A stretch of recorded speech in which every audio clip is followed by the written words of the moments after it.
Une formation pratique pour connaître ou approfondir ses connaissances. Les compétences locales sont à promouvoir et c'est l'un des objectifs de la Semaine nationale du numérique qui s'ouvre dans quelques heures à Ouagadougou. On en parle dans ce 20h avec la directrice générale de la transformation digitale du ministère de l'économie numérique. Madame Ouattara, bonsoir. Bonsoir, madame. 18 MW de plus pour le Niger. L'offre énergétique s'améliore au bonheur des populations. Le projet de centrale diesel réalisé grâce à l'appui gracieux du Maroc. À 24 heures de sa présentation au public, nous partons à sa découverte dans la page spéciale AES.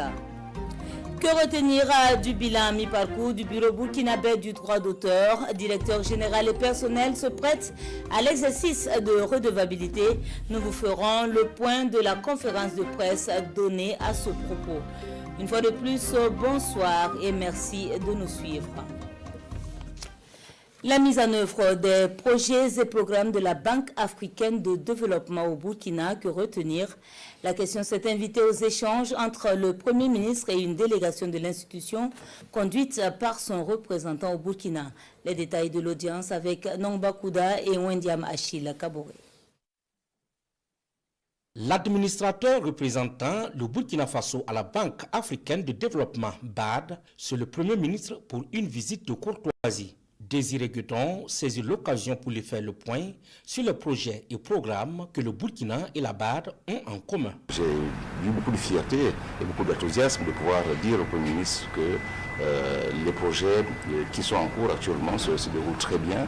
Et c'est d'ailleurs l'une des raisons pour laquelle j'ai souhaité que je sois vraiment appuyé et assisté par le représentant pays de la Banque africaine de développement pour le Burkina Faso, pour qu'il puisse dire de visu, que celui qui est en charge des opérations localement, qu'il puisse dire, confirmer que de cette bonne qualité de relation qu'il y a entre la Banque africaine de développement et le Burkina Faso, dans le cadre notamment de l'exécution des différents projets qui sont en cours. La BAD et le Burkina entretiennent d'excellents rapports et il est ici question de déceler et de corriger les difficultés qui peuvent entraver la mise en œuvre des projets et programmes au profit des populations, a-t-il affirmé. Les priorités opérationnelles de la Banque africaine de développement s'articulent autour de l'assertion, nourrir l'Afrique, intégrer l'Afrique et améliorer la qualité de vie des populations en Afrique.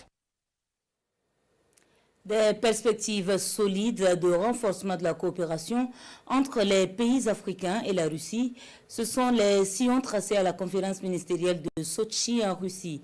Plusieurs secteurs de développement ont été évoqués et l'hôte de la rencontre marque sa disponibilité et son engagement à accompagner ses partenaires. Pour ce qui concerne le Burkina, le bilan est au dire du chef de la diplomatie satisfaisant. Retrouvons notre envoyé spécial Aboubakar Sayon. Les travaux de la première conférence ministérielle du Forum de partenariat Russie-Afrique ont permis à la Russie de faire le point de sa coopération bilatérale avec chaque pays africain. Dans son allocution de clôture, le ministre des Affaires étrangères russe a évoqué les domaines de coopération qui ont fait l'objet de discussions avec les partenaires du continent africain. Il s'agit principalement de l'économie, du commerce, des investissements, de la santé, de l'éducation et de la formation et des questions humanitaires. Pour Sergei Lavrov, la Russie est prête à soutenir les pays africains dans leur quête de développement et de souveraineté. Nous sommes témoins d'une vague de la lutte contre le néocolonialisme qui concerne les pratiques financières et économiques qui ne donnent pas aux pays africains la possibilité d'utiliser eux-mêmes leurs riches ressources naturelles. L'élaboration de mécanismes qui vont permettre à l'Afrique d'aboutir à l'industrialisation, au développement, qui vont permettre à l'Afrique de créer les emplois, non à l'Occident, mais en Afrique elle-même. Tous ces processus, nous y sommes d'accord, ont déjà commencé et la Fédération de Russie peut aider l'Afrique. Au plan multilatéral, la rencontre de Sochi a été une tribune d'interpellation pour la construction d'un nouvel ordre mondial. Les ministres des Affaires étrangères ont affiché leur volonté commune de déconstruire les mécanismes financiers de dépendance contrôlés par les Occidentaux.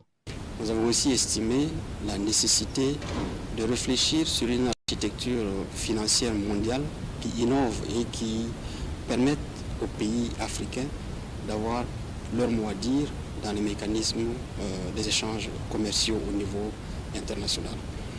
Concrètement, nous sommes convenus et nous avons accepté que nous devons travailler davantage à faire en sorte que les décisions mondiales ne se résument plus à un groupe de 5 pays, mais qu'il y ait davantage d'ouverture. Selon le ministre russe des Affaires étrangères Sergei Lavrov, le continent africain sera l'un des centres du monde multipolaire. Le conclave russo-africain de Sochi a aussi permis d'évoquer des questions relatives à la lutte contre l'insécurité et le terrorisme.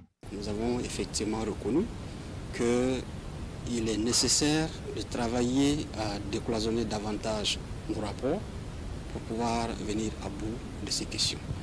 Naturellement, nous avons échangé dans un esprit d'ouverture, surtout au niveau de l'Union africaine, pour faire le constat qu'il n'est pas normal qu'il n'y ait pas davantage d'efforts au niveau de l'Union africaine pour adresser cette question sécuritaire. La première conférence ministérielle du Forum de partenariat Russie-Afrique est un pas de plus dans le rapprochement entre la Fédération de Russie et le continent africain.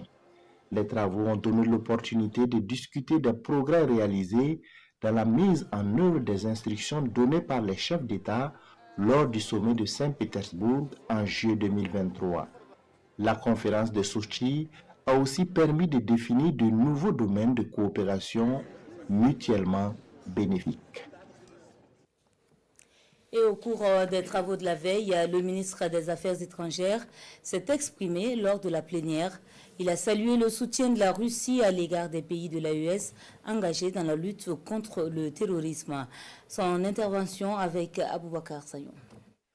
À la tribune de la première conférence ministérielle du Forum de partenariat Russie-Afrique, le chef de la diplomatie burkinabé salue la diversité et la pertinence des thématiques abordées au cours des différents panels organisés dans le cadre de cette conférence. Pour Karamoko Jean-Marie Traoré, l'organisation de cette conférence témoigne de la volonté de la Russie à soutenir et à accompagner l'Afrique sur le chemin du développement, et ce, à travers un partenariat franc et sincère. Selon le ministre des Affaires étrangères, le Burkina Faso et les pays de l'AES sont désormais mus par la volonté de nouer des partenariats qui peuvent leur permettre de relever les défis de développement et de faire face à la crise sécuritaire.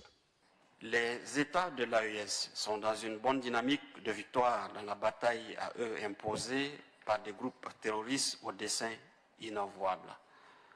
De cette crise, mon pays a tiré plusieurs leçons qui lui serviront de socle pour bâtir son avenir. Malgré cette détermination et les résultats encourageants sur le terrain, le Burkina demeure persuadé que la coopération internationale peut être un atout pour résoudre de manière durable cette double crise sécuritaire et humanitaire, à condition de tenir compte des priorités des États directement concernés et dans le respect strict de leur souveraineté. Et en cela, nous saluons l'apport sincère des partenaires courageux comme la Fédération de Russie.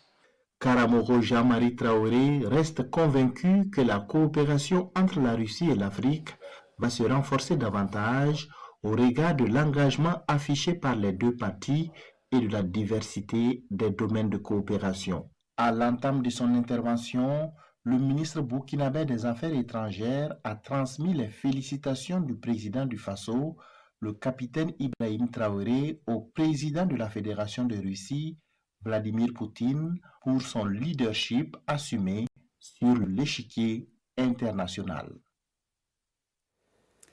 En soutien aux forces de défense et de sécurité, Diapaga se mobilise. Le week-end dernier, une cérémonie d'hommage a été organisée à leur égard par les différentes couches de la société. À l'occasion, un dépôt de gerbes a été également effectué en mémoire de ceux tombés au front. Les images et commentaires sont de Désiré Ilboudo et Joël Atendambiga. À travers ce dépôt de gerbes, les forces vives de la province de la Tapua rendent hommage aux forces de défense et de sécurité ainsi qu'aux volontaires pour la défense de la patrie tombés sur le champ d'honneur pour la libération du territoire. À l'occasion, le capitaine Yannick Savadogo, chef de corps du 63e régiment d'infanterie commando de Diapaga, a livré le message du ministre de la Défense et des anciens combattants à l'endroit des militaires et civils. Aux anciens combattants et anciens militaires, je leur exprime la gratitude de la nation pour les loyaux services rendus. Ma reconnaissance va également aux partenaires stratégiques, aux attachés de défense des pays amis pour leurs accompagnements. Par la même occasion, je voulais réaffirmer aux armées des pays de l'AES, aux armées sœurs des pays voisins, aux partenaires régionaux et internationaux, la détermination des forces armées nationales à renforcer les cadres de coopération, puis chaque Burkinabé recevoir la reconnaissance des forces armées nationales pour son engagement dans ce combat de libération. L'engagement de l'armée est salué ici par la population à travers son soutien multiforme pour la reconquête du territoire. Nous les félicitons. Qu'ils continuent avec ce courage, nous allons vaincre pour récupérer notre pays. Nous soutenons tous ceux qui sont engagés dans cette lutte pour que notre pays soit libéré. Militaires, paramilitaires ont saisi l'occasion de ce moment de brassage entre les forces armées et les civils pour raviver la flamme du patriotisme et la détermination à vaincre l'hydre terroriste sur le territoire national. Immersion à présent dans l'univers civique et patriotique du camp Ouézin Coulibaly de Bobo, une initiative des gestionnaires des ressources humaines de l'Institut régional d'administration des Hauts-Bassins. Allier savoir-faire et savoir-être comme modèle de citoyenneté, les pas d'atteinte de l'objectif avec Lamine Karantao, Siriki Milogo et Salam Dabal. Le temps d'une journée, ces stagiaires de l'Institut régional d'administration des Hauts-Bassins touche du doigt les réalités de la formation ici au camp Ouézin Coulibaly. Une activité voulue par le club des gestionnaires des ressources humaines et management des administrateurs afin d'inculquer aux apprenants des notions en phase avec les orientations du moment. Nous avons décidé d'être des modèles. Qui dit modèle, il n'y a pas mieux choisi que l'armée. Parce que là-bas, la discipline est au top. Nous savons tous que le don de soi, c'est surtout chez les FDS et les VDP que nous apprenons. Ils sont si solidaires. L'occasion est saisie par le premier responsable de la structure en charge de la formation de ces gestionnaires des carrières des agents de l'administration publique d'inviter ces stagiaires à faire sienne les valeurs prônées. Et qui parle de savoir-être, parle de valeurs, les valeurs cardinales qui fondent notre nation, les valeurs d'intégrité, les valeurs de patriotisme, les valeurs de courage. Qui comprennent que l'engagement patriotique, c'est les actes qu'on mène pour tous les jours et pour l'intérêt général au-dessus de ses propres intérêts. Ils sont 189 stagiaires à bénéficier de cette immersion civique et patriotique, une formation alliant la théorie et la pratique pour permettre de traduire en actes concrets l'esprit du groupe au recul du jour. À Puitengal, on a plutôt opté pour des moyens roulants au profit des forces combattantes, 10 motos et une enveloppe de 2 millions mobilisée par la population et remise au ministre de la Sécurité. Le témoignage de Jérôme Tendano. 16 motos et 2 150 000 francs CFA en cash. Les forces vives de Puitenga réaffirment leur soutien aux forces combattantes de Puitenga et de Kando, engagées pour une véritable souveraineté du Burkina Faso. Aussitôt reçus ici par le ministre de la Sécurité, ces dons sont transmis aux bénéficiaires. Nous avons exhorté les bénéficiaires à faire bon usage et nous profitons de vos micros également pour saluer cet acte de patriotisme des populations de Puitenga et les exhorter à continuer parce que la guerre, c'est une guerre de tout le monde doit s'engager, c'est une guerre contre le Burkina Faso et c'est les Burkinabés qui doivent mener leur guerre.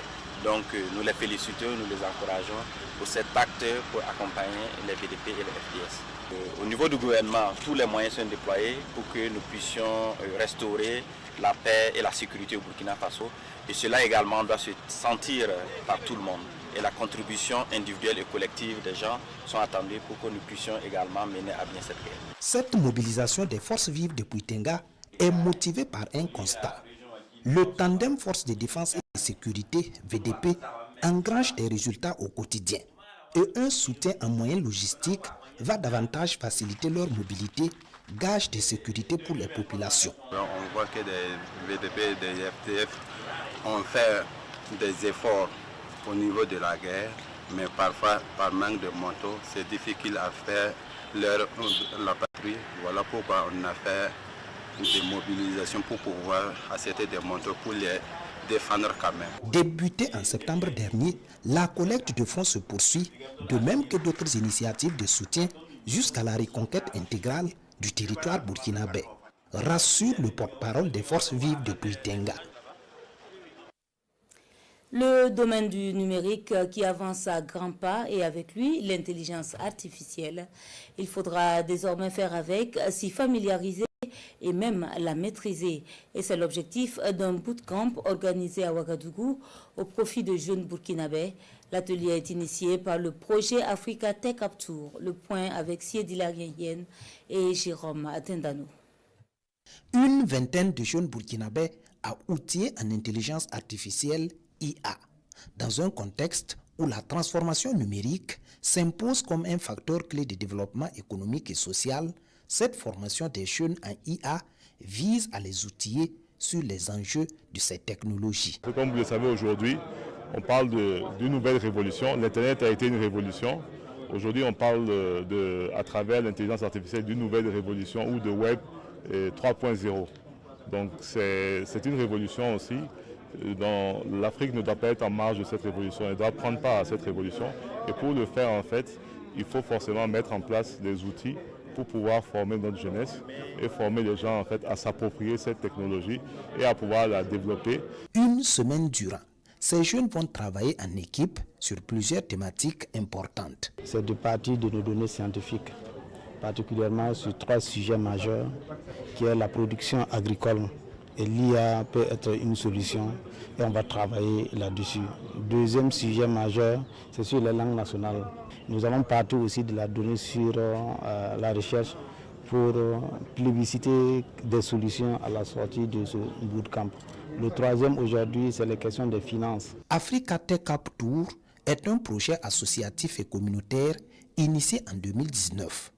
Il s'est donné pour mission de sensibiliser, former et inspirer la jeunesse africaine en abordant des thématiques de l'intelligence artificielle et des sciences des données. Et dans la même veine, les professionnels du domaine numérique sont conviés à la 19e édition de la semaine à eux dédiée. Là, il sera question de FinTech et développement ainsi que ses enjeux. Bonsoir, Madame Awa Ouattara Dama. Bonsoir, Madame Ouattara. Alors, à quoi nous renvoie donc cette expression FinTech pour des novices comme nous? Il faut dire que les FinTech, ce sont ces entreprises qui allient la finance à la technologie, afin de mettre à la disposition de la population justement des services financiers qui sont accessibles, rapides et qui répondent aux besoins des populations, surtout les communautés qui n'ont pas accès aux services bancaires traditionnels que nous connaissons. Alors, vous allez axer cette 19e édition de la semaine du numérique autour des FinTech. Qu'espérez-vous au sortir de cette organisation, au sortir de cette rencontre, après tout ce qui va se passer durant cette semaine du numérique? Quelles sont vos attentes? Nos attentes, c'est que, en fait, au sortir de cette 19e édition, nous arrivons à explorer les potentialités, les possibilités, en tout cas, que la transformation digitale peut apporter en soutenant la croissance économique à travers les finances décentralisées, grâce justement à ces services des FinTech, des services financiers des FinTech accessibles à la population. Et pour y arriver, vous avez élaboré toute une série d'activités pour cette semaine. Est-ce que vous pouvez un peu les décliner? Oui, il faut dire que pour l'organisation de cette 19e édition, justement, nous avons au programme une cérémonie d'ouverture qui aura lieu demain donc 12 novembre, à 9h sur le site d'Issiao, au niveau du pavillon Kilimanjaro, placé sous le très haut patronage de son Excellence, Monsieur le Premier ministre, chef du gouvernement, et sous le coparrainage du ministre de l'économie et des finances et du directeur national de la BCAO pour le Burkina Faso. Nous avons également au programme des panels qui portent sur les sous-thèmes de justement ce thème central-là, qui seront débattus par des experts du Burkina Faso et d'ailleurs. Et à ce propos, il faut dire que tous les experts sont actuellement tous au Burkina Faso pour pouvoir, à Ouagadougou, voilà, pour pouvoir prendre part. Des experts venus d'autres pays. Exactement, voilà, ils sont tous actuellement à Ouagadougou pour pouvoir prendre part à cet événement. Nous avons également comme pays invités spéciaux à cet événement le Mali, les républiques sœurs du Mali et du Burkina et du Niger, tout à fait, qui sont là avec une forte délégation pour prendre part à cette 19e édition de la Semaine du numérique. À côté de cela, nous avons également des formations que nous avons initiées, qui ont débuté la semaine dernière, qui se poursuivent cette semaine à Bobo et à Koudougou et qui vont continuer la semaine prochaine jusqu'en fin décembre. Et ces formations sont dédiées en fait aux enfants, aux élèves, aux étudiants, aux personnes déplacées internes, aux professionnels du numérique, bref, à toute la population, afin de pouvoir les initier au métier du numérique, à l'entrepreneuriat numérique également et à la communication digitale. Donc ces formations se tiendront dans les villes de Ouagadougou, Koudougou et de Bobo-Dioulasso. Et enfin, nous aurons le vendredi 15 novembre, sur le site justement du CIAO toujours, la nuit des lauréats, qui va récompenser justement les acteurs de l'écosystème du numérique qui se seront démarqués au cours de cette 19e édition, aussi bien au niveau du Salon international des TIC de Ouagadougou, CITICO, qui se tiendra également du 12 au 15, parallèlement avec les panels que nous aurons, mais aussi les lauréats qui se sont distingués justement à travers les jeux concours que nous avons lancés dans le cadre de cette 19e édition de la Semaine du numérique. Et en dehors de cette participation aux jeux concours ou aux formations, quel peut être l'apport de la population pour le succès de cette Semaine du numérique? C'est l'apport de la population justement pour le succès du numérique, c'est de cette édition, c'est de vraiment participer massivement, non seulement aux différentes formations que nous dispensons dans la ville de Ouagadougou, Koudougou et Bobo, comme je le disais tantôt, mais aussi au CITICO où ils pourront interagir, ils pourront échanger, ils pourront découvrir justement les innovations technologiques dans le domaine du numérique que nos partenaires exposeront juste au niveau de ce salon international des TIC de Ouagadougou. Donc, c'est vraiment inviter vraiment la population à participer massivement parce que cette semaine du numérique est dédiée à cette population, les étudiants, les élèves, les professionnels du numérique et ils auront à leur côté également les membres du gouvernement qui viendront rehausser de leur présence justement cette 19e édition de la Semaine du numérique. D'accord. Merci Madame Ouattara d'être venue sur ce plateau. Je rappelle que vous êtes la directrice générale de la transformation digitale au ministère de l'économie numérique. Restez avec nous s'il vous plaît pour la suite de cette édition. Et nous mettons le cap sur la ville de Dori pour le lancement du nouveau projet humanitaire de l'ONG Vétérinaires sans frontières. Il est au profit des réfugiés, populations déplacées et hautes de la ville. C'est un projet de relèvement qui vise à renforcer les capacités des communautés touchées par la crise sécuritaire. Les détails avec Souleymane Kwanda et Seni Kemtori. Un nouveau projet lancé officiellement ici à Dori. Il s'agit du projet de relèvement au profit des réfugiés, des PDI et populations hautes de Dori. Un projet financé par le PAM et mis en œuvre par Vétérinaires sans frontières belges avec l'appui du HR. Il s'agit pour ces acteurs de renforcer davantage les capacités de résilience de ces communautés touchées par la crise sécuritaire. Il était important pour nous aussi, au-delà de l'appui d'urgence que nous apportons, mettre à la disposition du gouvernement notre expertise pour renforcer, d'abord stabiliser les moyens d'existence avec l'objectif de pouvoir travailler au renforcement de la résilience des communautés touchées par ce programme. C'est dans ce sens-là que nous avons déjà, avec Vétérinaires sans frontières, discuté pour voir aussi comment est-ce qu'on allait avoir un programme intégré qui prend en compte plusieurs composantes. Les domaines d'intervention de ce projet sont la production agricole, l'élevage, l'entrepreneuriat, la valorisation des déchets plastiques et la promotion de la cohésion sociale. C'est un projet aussi qui va aider les réfugiés à produire.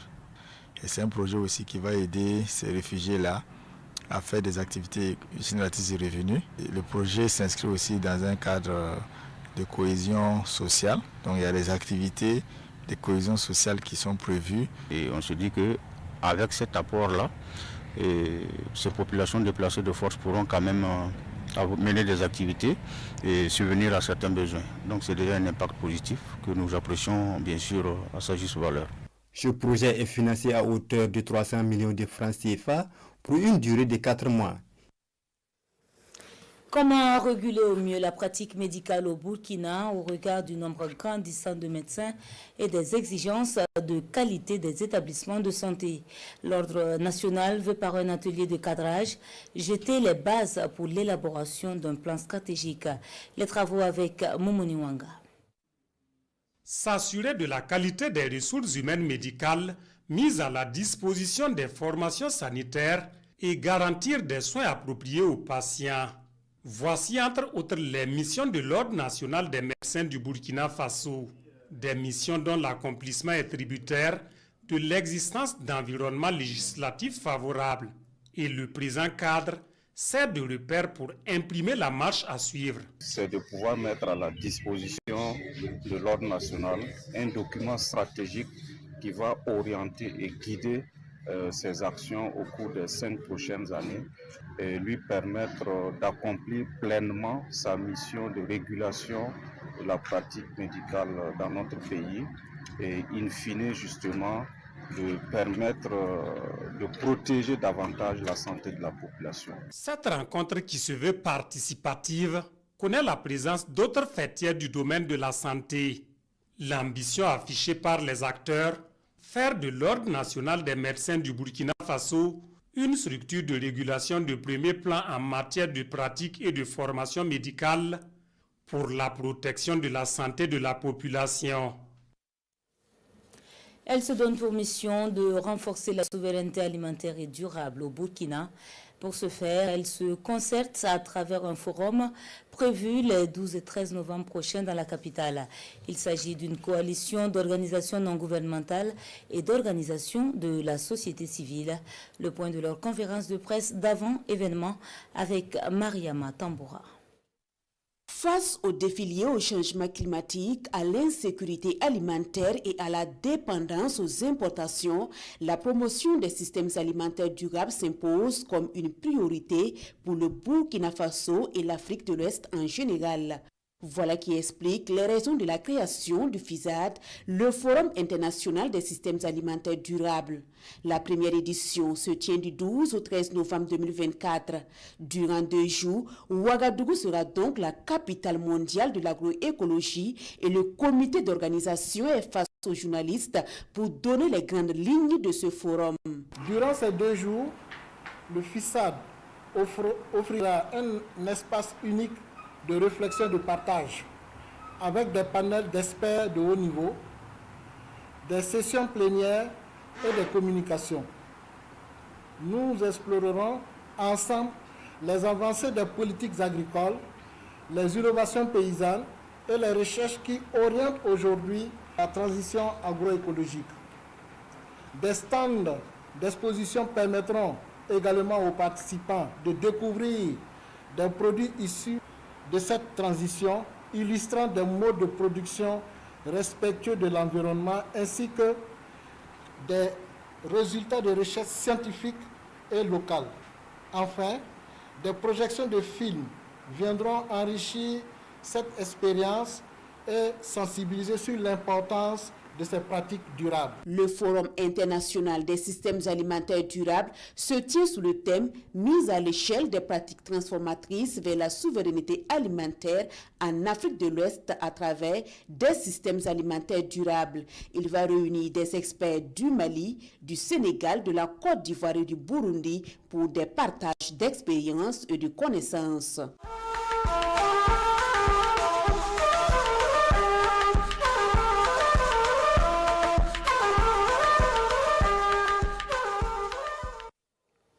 Dans Dans la page spéciale AES, des individus ont été interpellés dans l'administration publique malienne par la brigade d'investigation judiciaire.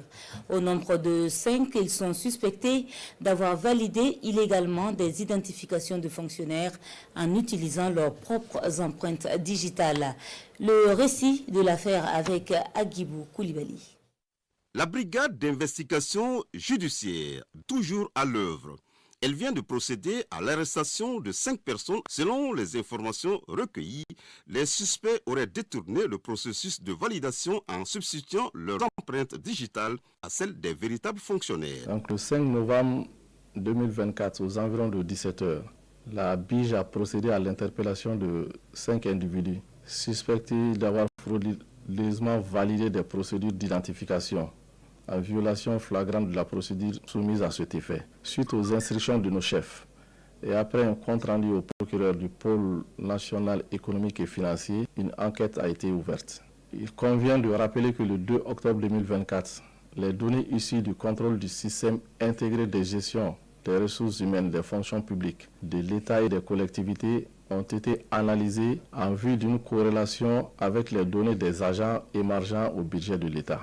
Cette pratique frauduleuse visait à valider des procédures sans le consentement des personnes concernées, compromettant ainsi l'intégrité du système de gestion des ressources humaines de l'État. Le commandant Diakité a expliqué les modalités de cette opération, insistant sur le fait que de tels actes ne sauraient rester impunis. 2 méthodes étaient utilisées par les agents chargés du contrôle pour l'identification physique des fonctionnaires, à savoir le contrôle avec la NINA, la carte NINA, et le contrôle sans la carte NINA. À cet effet, des procédures rigoureuses de validation des données étaient définies pour chacune des méthodes utilisées. C'est là pour préserver la fiabilité du système en vue de lutter contre les fraudes. Au terme de notre enquête, il a été établi que 5 individus, les 5 là, donc 4 relèvent de la direction des ressources humaines du ministère de l'Éducation, un relevant de la direction des ressources humaines du ministère de la Justice, ont frauduleusement validé 122 procédures d'identification de fonctionnaires en violation de la procédure édictée à cet effet. Les intéressés seront présentés au procureur du pôle économique et financier pour compétence. Cette interpellation reflète l'engagement des autorités judiciaires maliennes à renforcer la transparence et la crédibilité de l'administration publique. Au Niger, la nationale de l'électricité améliore son offre énergétique grâce à l'appui du Maroc. Une nouvelle centrale diesel devrait injecter 18 MW de plus dans le circuit de la consommation. La présentation du projet avec Gérard Abdoul Aziz et Ousmane Konaté.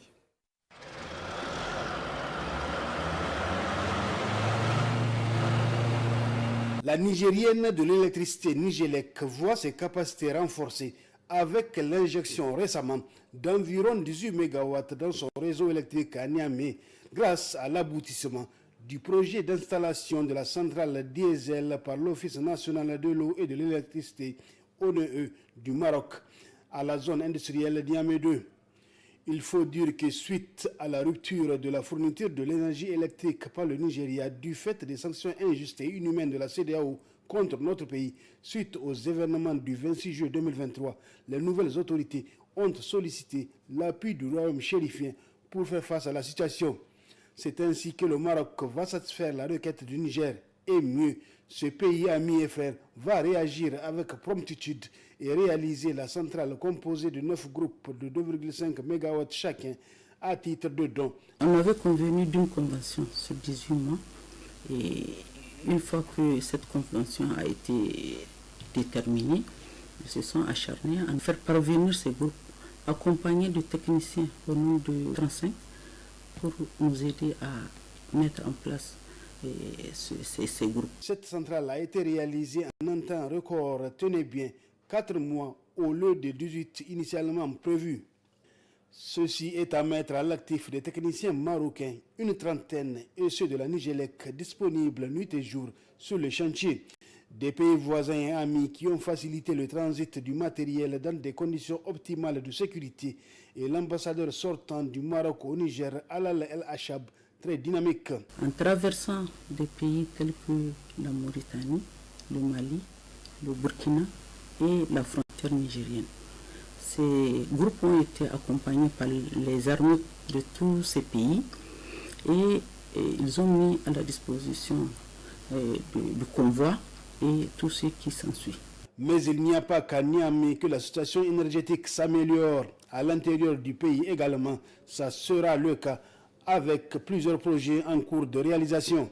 Avant les événements du 26 juillet, nous avons une capacité de 100 mégawatts à partir du Nigeria pour alimenter la zone fleuve qui est constituée des régions de Niamey, Dosso et Tillabéri. Mais depuis l'incendie qu'il y a eu au niveau du poste de Birnin-Kebi, c'est seulement 40 mégawatts que nous sommes en train, en tout cas, de tirer à partir de la ligne du Nigeria. Donc tout le reste de la capacité qu'on est en train de fournir à nos abonnés vient de nos propres centrales. En un peu plus d'une année seulement, que de chemin parcouru par la Nigélec qui est en passe de satisfaire la demande énergétique nationale à partir grâce à l'appui des plus hautes autorités et conformément à la vision du président du CNSP, chef de l'État, le général de brigade Abdraman Chani, qui fait de la souveraineté énergétique l'une de ses priorités.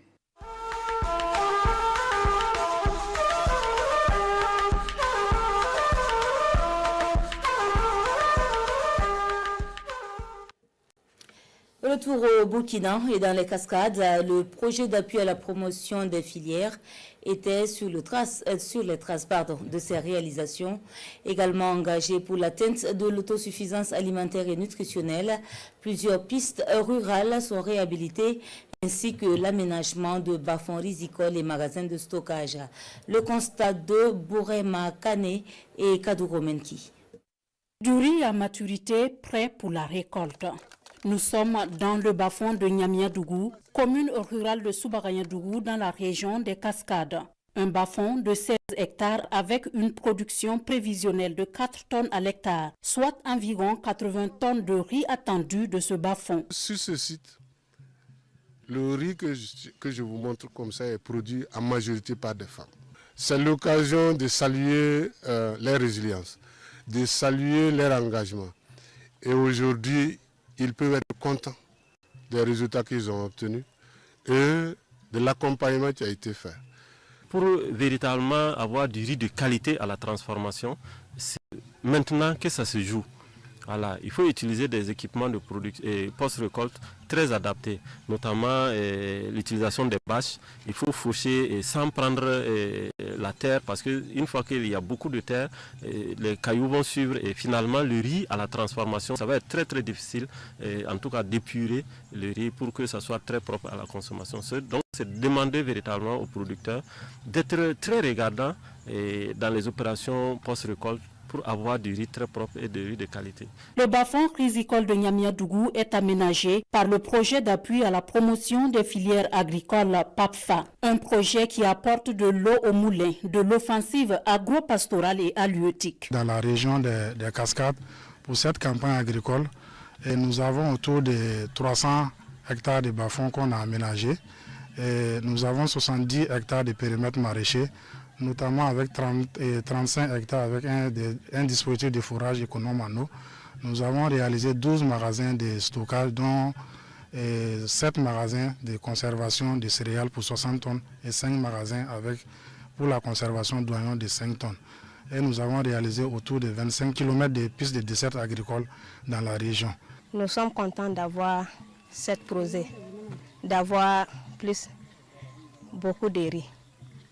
Le PAPFA intervient dans 4 régions, à savoir la boucle du Mouhoun, les Cascades, les Hauts-Bassins et le Sud-Ouest. Ici, dans les Cascades, acteurs du projet, population et autorités se disent satisfaits des différentes réalisations du PAPFA au bénéfice de la région. À Manga, le REPAFER pour l'éducation et l'autonomisation de la femme rurale tient un atelier de prévention et de protection des droits des filles contre les mariages précoces. Cet atelier permettra de faire également le point de l'état d'exécution du projet. Le compte-rendu de Sie, Lassina Ouattara et Moussaki. Soutien des filles scolarisées à des familles vulnérables. Renforcement des capacités des leaders communautaires et des services techniques. sont entre autres activités réalisées par le projet Prévention et protection des droits des filles et adolescents contre les mariages précoces et forcés en milieu rural. Un projet mis en œuvre par le réseau pour l'éducation et l'autonomisation de la femme rurale qui est à son terme. Les responsables et les bénéficiaires sont ici pour faire le point des activités déjà réalisées. Et à ces rendez-vous de manga, les acteurs dressent un bilan satisfaisant. Ce que nous avons fait, c'est déjà bien. Il faut qu'on redouble encore d'efforts et renforcer la synergie d'action. Nous avons eu des connaissances dans le domaine de la couture. Je peux coudre les habits des enfants, des robes, des jupes et des sacs. Le projet nous a beaucoup aidés. Dans la mise en œuvre du projet, le réseau pour l'éducation et l'autonomisation de la femme rurale a bénéficié de l'accompagnement des directions provinciales en charge de l'action humanitaire du Jundouego et du Kourouego. Nous avons appuyé le REPAFER dans des séances d'animation et aussi nous avons référé également des enfants vulnérables au REPAFER pour la prise en charge scolaire et aussi sanitaire. Avec un budget de plus de 31 millions de francs CFA, le projet a été exécuté dans 21 villages des provinces du Jundouego et du Kourouego. Les acquis de ce projet seront transmis à Yampokri, un nouveau programme de 3 ans. Bien également, cette fois-ci à mi-parcours au bureau burkinabé des droits d'auteur. Par une conférence de presse, le premier responsable et ses collaborateurs ont dressé le point des réalisations ainsi que des réformes aux entreprises. On en sait plus avec Mariama Tamboura. Cette conférence de presse bilan aborde 3 points. Un rappel sur les missions du BBDA, les acquis engrangés ainsi que les difficultés rencontrées et les perspectives pour 2025. Un exercice de redevabilité envers les autorités, les membres et l'opinion publique. Et depuis 2023 à maintenant, le BBDA compte à son actif plusieurs réalisations. Les activités menées au bénéfice de nos membres sont axées sur la collecte des redevances du droit, la répartition des droits, les appels à projets pour financement par le Fonds de promotion culturelle, les fonds d'aide aux membres âgés, les différents soutiens pour la réalisation de leurs projets, l'assistance sociale dans les cas de maladie et autres, et les appuis conseils que nous réalisons au profit de nos membres. Toutes ces réalisations, selon le directeur général du BBDA, présentent des évolutions notables. Pour l'année 2024 et à mi-parcours, les chiffres sont en croissance de 24%. 2023, ça fait 3 156 612 125 francs pour des produits de 3 804 142 000 francs 972 qui dégage un résultat net de 647 530 847 francs CFA, soit une réalisation de 137,06% par rapport au niveau de 2022. Quant au résultat de 2024, il faut dire que pour les recettes, à ce niveau d'abord, c'est-à-dire à la date du 31 octobre, c'est autour de 1 892 828 777, voilà, qui représente environ 43,51% du taux annuel. Et nous restons confiants que nous allons bien sûr relever les défis pour l'année 2024. Le bureau burkinabé du droit d'auteur entend entreprendre plusieurs actions pour le second semestre et sur les 3 ans à venir. En termes de recettes, par exemple, le BBDA vise plus de 4 milliards de francs CFA comme redevance à collecter en 2025. Du nouveau pour la maison Infinix avec une nouvelle marque de téléphone proposée à sa clientèle. Le smartphone a été présenté au public lors d'une cérémonie officielle. On en sait plus avec Pini Dianou. Voici la nouvelle trouvaille de la maison Infinix. Un téléphone de la dernière génération, Hot Pro Plus 50, désormais disponible sur le marché. Un smartphone doté d'un système de commande par intelligence artificielle avec un design élégant et une robustesse inégalée. Hot Pro Plus 50 offre plusieurs avantages. Le premier, c'est l'intelligence artificielle. Voilà, nos dernières sorties sont incorporées avec l'intelligence artificielle, notamment le Folax, qui permet une commande vocale du téléphone à distance. Et aussi, nous avons donc la charge rapide. Voilà, les téléphones Infinix sont dotés d'une charge rapide de 33 watts, qui peut charger le téléphone en un temps record. Pour certains téléphones, c'est 60% en moins de 30 minutes, d'autres c'est 100% en 17 minutes. Et pour les prix, nous avions au niveau de la série Hot 50 Pro Plus 3 modèles. Il y a un qui est Hot 50 simple 128.8 et le prix est de 87 000. Il y a un autre Hot 50 Pro Plus 128 plus 8, le prix est 105 000 et nous avons le dernier Hot 50 Pro Plus 256 plus 8 Go de RAM extensible à 16 à seulement 120 000. Le Hot Pro Plus 50 est incorporé d'une caméra arrière, un objectif macro et une caméra frontale avec une netteté d'image. Des fonctionnalités innovantes qui captivent la clientèle. Tout est parfait sur ces nouveaux téléphones. Le cadre, en passant par la caméra, la batterie, tout est OK. Nous invitons les gens à venir découvrir ces nouveaux smartphones. L'Infinix est une marque technologique créée en 2013. La marque est présente dans 70 pays. L'entreprise est classée 6e parmi les plus innovantes au monde par Fast Company dans le secteur Asie-Pacifique en 2024. 6 forfaits au sein des étalons pour les prochaines rencontres éliminatoires à la CAN Maroc 2025, dont ceux de Bertrand Traoré et Hervé Kofi. Le Burkina, certes qualifié, mais faut-il pour autant baisser la garde sans rehausser l'image de prestige? Simple hasard, nécessité ou choix des acteurs? Intégral Foot revient tout à l'heure à 21h sur ces différentes absences. Ce sera donc avec le service des sports. Et c'est ce qui referme ce 20h. Merci à vous de nous avoir suivis. On se dit à demain, Dieu voulant. Bonsoir.